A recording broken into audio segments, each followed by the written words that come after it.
E se você fosse colocado em sono criogênico por causa de uma doença mortal global, o que você faria? Você acabou de acordar em um laboratório vazio, com monstros espreitando logo do lado de fora. Ninguém vai aparecer para te salvar. Olá! Eu sou o Dresden Nimes e hoje eu trago o resumo de uma das pérolas das animações de terror, King of Thorn. Porém, antes de mais nada, eu gostaria de dar um aviso. Esse vídeo não é nada mais nada menos do que um teste para trazer uma pegada mais dark aqui pro canal. Então, obviamente, a minha narração vai ser diferente do convencional, para quem tá acostumado com os vídeos. E se você gostar, considere se inscrever, deixar o seu like e principalmente deixar aí nos comentários se você quer mais vídeos desse formato. Dito isso, como é um vídeo de terror, fique confortável, apague as luzes e não olhe atrás do armário. O planeta segue seu rumo normal. As pessoas vivem normalmente as suas vidas, até que elas veem um objeto misterioso descendo dos céus. Não é um pássaro, nem um avião e não é o Bolsonaro, mas sim uma mulher caindo e virando gelatina na calçada. Porém, a sua morte não é normal. Assim que ela atinge o chão, o seu corpo se transforma em pedra, desmoronando com um impacto, e sua carcaça petrificada fica ali para todos verem. É então que o público se reúne em choque ao redor do cadáver dessa mulher, e assim que o mundo soube da notícia petrificante, a Organização Mundial da Saúde anunciou que o corpo dessa mulher estava carregando um vírus mortal. O mundo estava diante de um vírus global conhecido como Síndrome de Induração Celular Adquirida, ou vírus Medusa, que faz com que o seu corpo produza compostos químicos em quantidades letais, resultando em uma taxa de mortalidade de 100%. Pessoas infectadas no segundo estágio da infecção se transformam em pedra em até 12 horas, e não há cura. Mas é claro, os russos, como esse homem, dizem ao mundo que descobriram uma maneira de vencer o vírus, oferecendo a criopreservação de pessoas, que terão seus corpos congelados até que a ciência descubra uma cura. No entanto, a Organização Mundial da Saúde não confia na empresa desse homem, a Venus Gate, a maior empresa de biotecnologia do mundo, com recursos infinitos e liderada por cultos apocalípticos. Eles acreditam que a empresa criou o vírus, e então colocaram um plano secreto em ação para descobrir a verdade. Alguns anos depois, a câmara de testes se torna operacional, e 160 pessoas de várias partes do mundo se reúnem para serem as primeiras de muitas a serem criogenicamente congeladas, enquanto o mundo destruído aguarda alguém encontrar uma cura, que não virá para a maioria deles, pois quase todos morrerão de uma morte terrível em breve.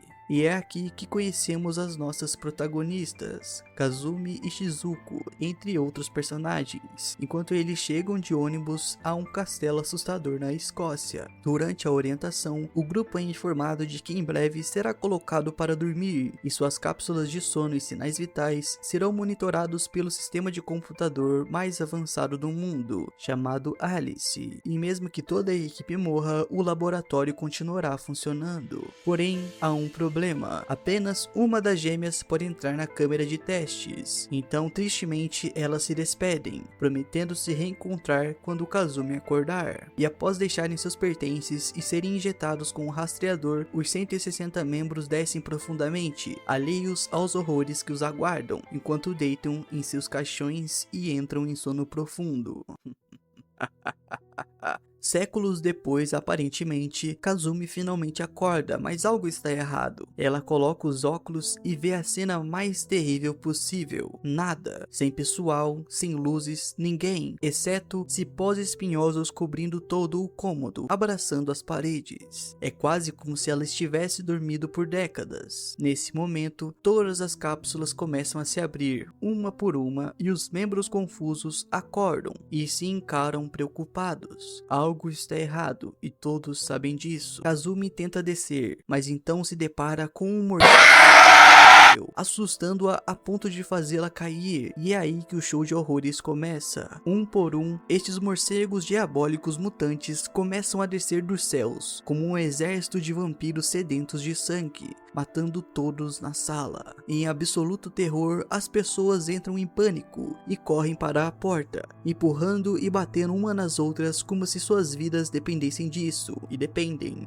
Então a porta finalmente se abre, mas não há elevador, e em meio ao caos, empurrões e cotoveladas, as pessoas começam a pular para suas mortes, aparentemente escolhendo evitar um destino ainda mais cruel de ficar com os morcegos mutantes. Mas o horror só continua, um gigantesco e assustador polvo que devora todos os que caem, como se fosse uma refeição canibal de 10 pratos. Então, o homem de óculos finalmente encontra uma segunda porta que leva para outro cômodo estranho, e o grupo corre aterrorizado para essa porta, selando-se lá dentro para recuperar o fôlego. No entanto, eles não percebem que o que os espera fora desse cômodo é ainda mais aterrorizante que os próprios monstros de dentro. O grupo respira aliviado e conhecemos os outros sobreviventes. Eles tentam descobrir quanto tempo estão dormindo e de onde vieram esses morcegos assustadores. Nesse momento, Kazumi reconhece as pernas de um homem, as mesmas que ela viu anteriormente, e para fins mais práticos vamos chamá-lo de Marcos, e ela acha que há algo de errado com ele. Além disso, o que aconteceu com o sistema de computador Alice, que deveria estar cuidando deles? O grupo tem mais perguntas do que respostas, mas decide continuar explorando o que há além dessa sala, pois ninguém virá ajudá-los. De repente, eles ouvem um estranho som do lado de fora, que parece ser o passo de algo enorme.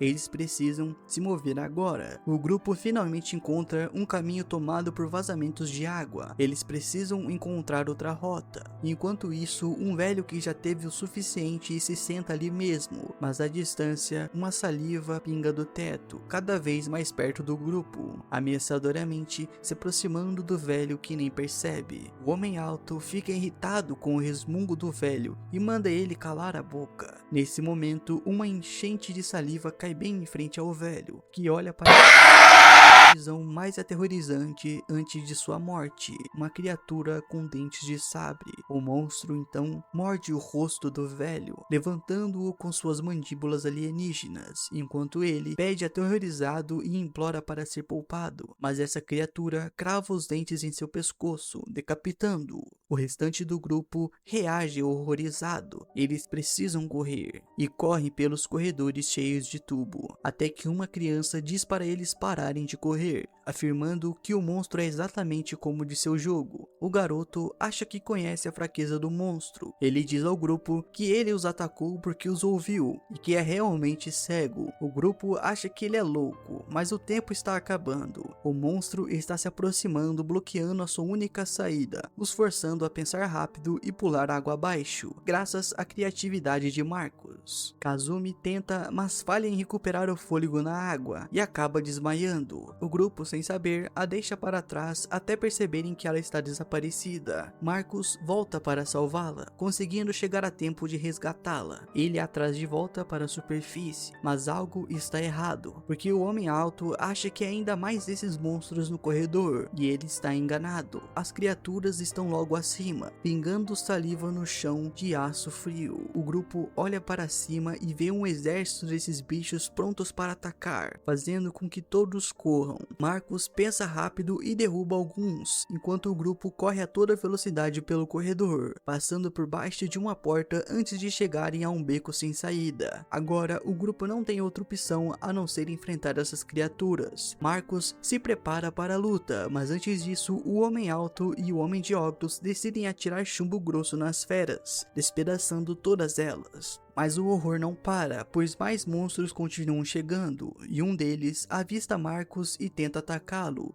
e ele exige que alguém passe uma arma para ele, enquanto é encurralado. Mas de repente, Kazumi os distrai batendo com uma chave inglesa no metal, fazendo com que os monstros a ataquem. Kazumi está prestes a morrer novamente quando os monstros se preparam para atacá-la, mas Marcos finalmente recebe uma espingarda e derruba o último monstro. Mas então, um deles se levanta de novo, usando a sua cauda para derrubar o homem alto, forçando Marcos a afugentá-lo antes de fechar a porta. No entanto, esse monstro monstro não é o que parece, pois seu corpo de repente se transforma em pedra. Essa coisa tem o vírus Medusa, que agora parece ter evoluído para infectar animais também. E enquanto tentam respirar, o grupo reflete sobre quanto tempo realmente esteve dormindo, e uma enfermeira enfaixa o homem alto, dizendo que era uma profissional de saúde antes de estar ali, e Marcos se arma, enquanto Kazumi e o homem de óculos vasculham os arquivos em busca de respostas, mas não encontram muita coisa. Ainda assim, algo incomoda o homem, pois ele percebe algo estranho sobre o homem de óculos. Nesse momento, uma garota loira finalmente surta por causa do garoto que não para de falar sobre seu jogo, ficando aterrorizada com ele e com os monstros à espreita do lado de fora. O homem alto consegue acalmá-la, enquanto Marcos confronta o homem de óculos. Ele destaca que lá embaixo os únicos em quem podem confiar são seus parceiros, mas isso pode ser um problema, pois eles mal se conhecem, e para piorar, Marcos é um condenado. Então ele confronta o homem de óculos, dizendo que antes de entrar em sono criogênico todos tiveram que tirar seus pertences, mas o doutor ainda está usando seu colar. Esse que inventa uma desculpa, jurando que escondeu o colar dos seguranças, porém ninguém acredita, e é então que ele pega uma arma e faz Kazumi de refém, finalmente revelando a verdade. Ele diz que planejava vir sozinho até que todos o seguiram, alegando que foi enviado para fazer o trabalho sagrado de Deus. O homem de óculos atira nos controles enquanto arrasta Kazumi para o elevador, ameaçando atirar em qualquer um que o seguisse, e antes de sair, ele dá instruções sobre como sair dali, enquanto a porta do elevador se fecha com Kazumi aterrorizada. No elevador, o homem de óculos percebe que já viu Kazumi antes, e quase se assusta ao vê-la, mas ela não tem ideia do que ele está falando. De volta ao centro de segurança, Marcos se prepara para resgatar Kazumi, por sentir que deve uma a ela, já que ela salvou sua pele mais cedo, e os outros também decidem se juntar, mas é então que a garota loira descobre a notícia mais aterrorizante no computador, a data de hoje. Só se passaram 2 dias desde que eles dormiram, não anos nem meses, apenas 2 dias. E eles rapidamente deixam o centro de segurança para procurar mais respostas com um homem de óculos, que certamente sabe mais do que está deixando transparecer. E no elevador, ele conta a Kazumi que quando a câmera criogênica começou a abrir, ele a viu forçar a entrada da Baía das Câmeras, seguida por milhões de espinhos vivos, como se ela os estivesse controlando. Mas Kazumi pensa que é a sua irmã gêmea idêntica de quem ele está falando, então quer dizer que Shizuko está viva. Kazumi implora ao doutor por mais informações sobre sua irmã, mas é tudo isso que ele sabe. Shizuko foi embora tão rapidamente quanto apareceu. De repente, um enorme estrondo é ouvido e o elevador começa a tremer. Algo está acontecendo lá fora. Enquanto isso, Marcos e o restante do grupo chegam ao átrio e se deparam com mais criaturas à sua espreita, enquanto o corredor e os pisos abaixo estão cheios de demônios devoradores de carne. Então eles seguem para cima o mais silenciosamente possível, usando as vinhas para se agarrar dolorosamente à borda. O garoto e a garota loira vão primeiro, seguidos pelo homem alto, mas um segundo tremor forte atravessa o átrio, e pedaços de vidro e destroços caem, fazendo a garota loira gritar involuntariamente por sua vida, alertando os monstros abaixo. Eles precisam sair dali. Então, Marcos se prepara para o inevitável, pois é cercado por monstros, mas se sacrifica disparando um tiro na linha de gás, fazendo toda a área explodir. Kazumi acorda de repente, encontrando-se ainda no elevador quebrado e o homem de óculos aparentemente desaparecido. Ela se levanta e entra em uma sala verde estranha, cheia de criaturas e monstros horríveis. De repente, ela ouve vozes e segue em silêncio os sons vindos de uma sala distante, no final do corredor. Lá, ela escuta o homem de óculos confessando o que fez a Marcos, dizendo que pegou as roupas de um homem morto e se disfarçou para fingir ser um dos pacientes. Ele também diz que planeja fazer o upload de todo o banco de dados do que aconteceu ali em um cartão de memória, quando um forte estrondo é ouvido à distância.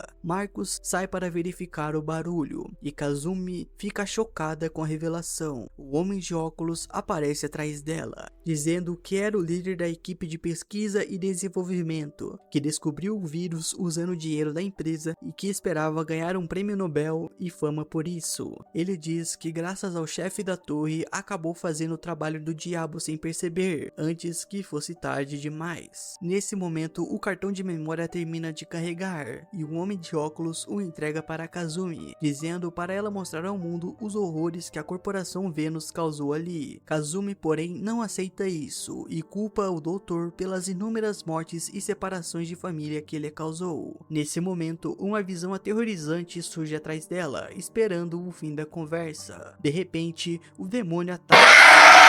O homem de óculos a empurra para longe, dizendo para ela proteger o cartão de memória com sua vida, afirmando que quem acessar o conhecimento escondido no Medusa vence o jogo. Em seguida, a sua cabeça é arrancada de seu corpo, resultando em uma cena sangrenta. Kazumi fica petrificada, até que Marcus chega como um herói para salvá-la, disparando múltiplos tiros com vingança contra o demônio. Eles então fazem uma rápida fuga para o corredor. Kazumi corre desesperadamente e pula sobre um abismo, quase caindo, mas é salva pelo Marcus. No entanto, ainda não acabou. Marcus a segura pela borda, oferecendo uma troca e querendo o cartão de memória, mas Kazumi se recusa. Nesse momento, ela percebe a tatuagem em seu braço, a mesma do homem do início. Isso deixa o homem irritado e ele desiste da negociação e a puxa de volta, mas não sabe que esse erro lhe custará a vida. Marcus dispara contra o monstro demoníaco que se aproxima, mas não adianta, já que essa criatura sedenta de sangue não para, forçando-o a correr antes que Kazumi o ajude, escapando por pouco com vida. Mas a besta se recusa a morrer, fazendo Marcus correr até o fim do corredor, onde faz a sua última resistência, espancando o monstro com um bastão e gritando para Kazumi subir na borda antes que seja tarde demais. No entanto, ela não é rápido o suficiente e Marcus não é forte o bastante, e o monstro os derruba, encurralando ambos. Eles estão prestes a morrer ali, naquele momento, até que de repente uma explosão brilhante acontece bem na frente deles, queimando o monstro enquanto ele grita de dor. São o homem alto e a garota loira que vieram para salvá-los, lançando coquetéis Molotov continuamente no demônio. Porém, Kazumi percebe que o chip de dados sumiu. A sua única esperança de mostrar ao mundo o que aconteceu ali se foi. O grupo se reúne e foge enquanto o teto desaba sobre o monstro. Eles se abrigam em um porão e Kazumi revela ao grupo que Marcus sabe mais do que deixa transparecer. Ele então revela que é um segundo tenente das Forças Especiais Britânicas, o SARS. Ele estava disfarçado e assumiu o posto de um condenado na câmara de sono do crime. E quando encontrou provas de que a Venus Gate criou o Medusa como uma arma biológica, recebeu ordens para expor tudo. O grupo reage com um certo nojo, enquanto tenta assimilar essa notícia terrível. O tenente então lhes diz que o seu plano é capturar o CEO da Venus Gate, um russo que foi exposto ao vírus Medusa o tempo todo, mas é assintomático. Isso significa que ele possui algo que pode ser usado para parar o vírus. Nesse momento, um estrondo é ouvido novamente e as portas do porão se abrem, fazendo a equipe correr para fechá-las, mas dessa vez algo esbarra nelas, mas para a surpresa de todos, não é um monstro, são apenas aquele velho e o russo empurrando a porta, agora todo acabado e machucado. O homem russo então olha para o rosto de Kazumi e leva um grande susto. Ele já viu o rosto dela antes, ou talvez fosse o rosto da sua irmã. Ele então admite a verdade. Um dos sujeitos de teste saiu do controle e isso foi a causa de tudo. A missão dele com esse vírus era usar o poder dos sonhos para forjar uma nova realidade. Mas foi aí que tudo deu terrivelmente errado. De repente, a água começa a invadir, enchendo o porão rapidamente. O russo então aponta para uma saída para eles, enquanto Marcus abre um caminho, com o russo liderando. E enquanto avançam, ele começa a revelar ainda mais. 8 anos atrás, um grande meteoro caiu em uma vila remota na Sibéria, fazendo com que todos ali morressem de uma doença misteriosa, exceto por uma garota. Foi quando eles conheceram reconheceram a criatura mais assustadora já formada a partir da imaginação de alguém, como se fosse algum tipo de magia, graças a esse vírus desconhecido vindo do espaço. E ao purgar os efeitos do vírus e trazer essa criatura à vida, de alguma forma, essa garota sobreviveu à Medusa, o que os levou a acreditar que as criaturas formadas pelos sonhos, por meio do vírus Medusa, nunca contrairiam o vírus. Isso era o que a Venus Corp estava pesquisando, mas o Rusto, sendo um psicopata, acredita que o vírus é uma bênção disfarçada, permitindo que a humanidade evolua através dos sonhos para algo melhor. Esse foi o motivo pelo qual todos ali foram escolhidos como sujeitos de teste. O Russo revela que após a morte dessa menina nos últimos 2 dias, ele encontrou uma nova garota para o experimento, muito parecida com Kazumi. Kazumi exige saber quem é essa menina, mas o doutor a ignora e admite que não teve coragem de interromper os experimentos, e que agora é tarde demais para corrigir qualquer coisa. Nesse instante, um tiro estrondoso é ouvido. Marcos rapidamente desarma o Russo. Kazumi já teve suficiente e exige que o Russo a leve até o local onde a garota secreta está mantida. Subitamente vinha surgindo do chão em uma tempestade de espinhos, e o grupo corre para salvar a própria vida, deixando o Russo para o seu destino. De repente, outro monstro demoníaco aparece bem na frente deles. O garoto rapidamente passa por debaixo das pernas do monstro, deixando a criatura para atacar o resto do grupo. Marcos então surge com armas em punho, dizendo para todos irem atrás do garoto, pois ele pode conhecer o caminho para a saída. O homem alto volta com a espada Excalibur e acerta o demônio na cabeça, salvando Marcos, mas não antes dele também morrer pelo vírus Medusa. O restante do grupo chega a um beco sem saída até que Marcos se junta a eles e diz para mergulharem rápido antes que a água os alcance. Então eles nadam para cima para evitar que a correnteza os empurre para baixo, e finalmente eles alcançam uma escada e começam a subir. Eles ainda não sabem, mas quase todos estão prestes a morrer ao saírem. Nisso, o grupo encontra um helicóptero e Marcos tenta ligá-lo. Enquanto isso, Kazumi encontra um gravador de vídeo com imagens de sua irmã Shizuko sendo infectada com algo horrível, o que leva os médicos a levá-la para dentro do castelo. Shizuko estava dentro do prédio o tempo todo e Kazumi corre em direção ao castelo antes que Marcos tente impedi-la, mas é em vão. O castelo começa a tremer e as vinhas ao redor ganham vida, se agitando violentamente ao redor deles. Marcos volta para o helicóptero e tira a garota loira e o garoto de lá, mas no último minuto ele tenta voltar para buscar Kazumi, e a garota loira aponta uma arma para ele, ameaçando disparar se ele não tirar ela e o garoto dali imediatamente. O castelo se transformou em um terrível dragão de vinhas, rugindo com toda a sua força e tentando voar com o próprio castelo. De repente, a garota loira começa a torrir descontroladamente e, sem querer, atira nos controles do helicóptero. O homem até tenta controlar a situação, mas é violentamente lançado de seu assento, sendo arremessado para fora enquanto a loira e o garoto caem juntos com o helicóptero. Marcos rola pelo telhado, pensando rápido, enquanto cai através da janela e aterrissa bem em frente a Kazumi, que está ilesa. Ele descobre onde a irmã de Kazumi está sendo mantida e fica arrasado pela perda da garota loira e do garoto, mas concorda em ajudar Kazumi em sua última missão, que custará a sua vida. O homem e Kazumi avançam fundo dentro do castelo e entram em uma câmara de sono criogênica, mas então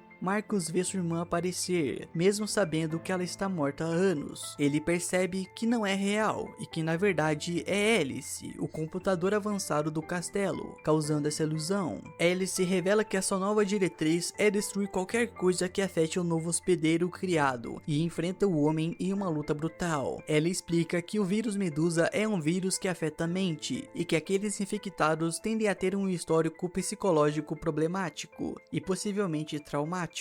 Alice diz que o vírus Medusa torna seus infectados extremamente frágeis e que o novo hospedeiro ideal do castelo se tornaria instável se perdesse Kazumi, indicando que a dicotomia é a chave para interromper tudo isso. Nisso, voltamos a 2 dias atrás, quando o tenente encontrou o cara de óculos bem antes de Shizuko aparecer diante de seus olhos como um monstro vegetal, controlando a própria Medusa. Ela poupa o homem de óculos e Marcos bem antes de Kazumi acordar. O tenente Tenente então percebe que a única maneira de impedir Alice de causar alucinações é se livrar do chip em seu corpo, e sem hesitar, ele atira em seu próprio pescoço, eliminando o microchip e mal conseguindo sobreviver ao processo. Momentos depois, o Tenente acorda e percebe que sua irmã é na verdade o monstro de vinhas, e a explode em pedaços. Ele então alcança o código de desativação para desligar Alice e toda a operação, mas é perfurado no peito por uma vinha, conseguindo apertar o botão a tempo por pouco. E é aí que tudo começa. O enorme monstro vegetal é afetado e luta para manter voo. Em outro lugar, Kazumi acorda em uma sala cheia de vinhas, com Shizuka deitada no centro da sala como uma bela adormecida. Kazumi tenta salvá-la e tenta acordá-la desesperadamente, mas em uma reviravolta terrível vê que sua irmã já está morta, deitada sobre a mesa. Porém, algo não está certo, e ela percebe que a mulher na mesa não é Shizuko, mas Kazumi, o que significa que ela é na verdade Shizuko. Acontece que antes de entrarem no castelo, Kazumi não queria deixá-la. Shizuko, em um esforço para permanecerem juntas para sempre, tentou matá-la junto consigo, mas falhou, resultando na morte de Kazumi. Shizuko ficou tão traumatizada que bloqueou essa parte da memória e assumiu a identidade de sua irmã, e a mulher na gravação era Shizuko, se transformando em Medusa logo após a morte da irmã. E essa revelação faz o controle da Medusa sobre ela se desfazer, enquanto a sua própria realidade desmorona diante de seus olhos, derrotando a Medusa no processo. Nesse instante, Marcus entra correndo, e eles fogem para salvar as suas vidas, tentando sair do castelo antes que seja tarde demais. Forçando a criação de uma rota de fuga, Shizuko usa seus poderes para ajudá-los a aterrissar em segurança depois de tudo. Marcus diz para ela não perder a esperança e continuar vivendo, expressando seu último desejo como soldado. Em seguida, Shizuko encontra o garoto, e eles partem em busca de ajuda, na esperança de esquecer este lugar aterrorizante para sempre. E esse foi o resumo de King of Thorns. Se você gostou, deixa seu like e se inscreve no canal. E, além disso, eu peço encarecidamente a todos que puderem mandar qualquer quantia aí na minha conta do Pix, que eu vou deixar na tela, para inteirar uma cachaçinha para mim e para eu comprar fralda pro meu filho indiano. O demais é isso. Muito obrigado. Falou. Oh, a nickel. You see this? I quit. I opened my own hotel.